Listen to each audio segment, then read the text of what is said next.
대전에서는 추석에 가족 모임을 한 또 다른 일가족이 확진된 데 이어서 어린이집을 통한 집단 감염이 발생했습니다.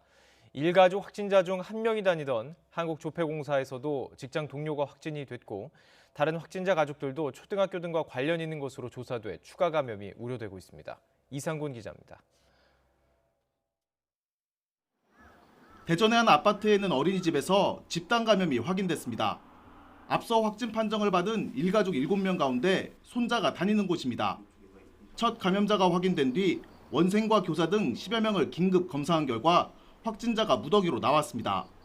먼저 감염이 확인된 일가족은 추석 연휴 기간인 지난 3일 함께 모여 식사를 했고 일부는 평소에도 왕래가 있었던 것으로 조사됐습니다.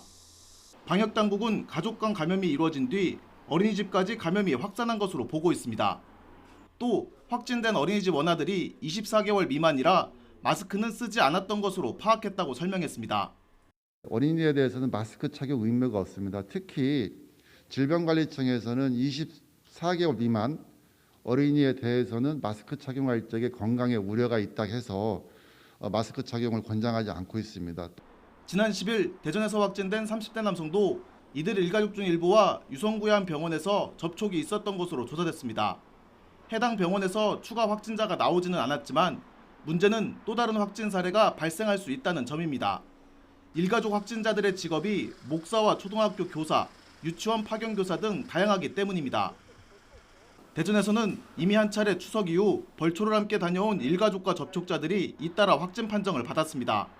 이 때문에 대전시는 정부 방침대로 사회적 거리 두기를 완화하면서도 오는 16일까지 수도권과 같은 강화된 1단계 방역 조치에 들어갔습니다. 방역당국은 추석 연휴 이후 산발적 감염 가능성이 아직 남아있다며 이번 주 확산 추이를 지켜본 뒤 방역 조치를 조정할 계획이라고 밝혔습니다. YTN 이상군입니다.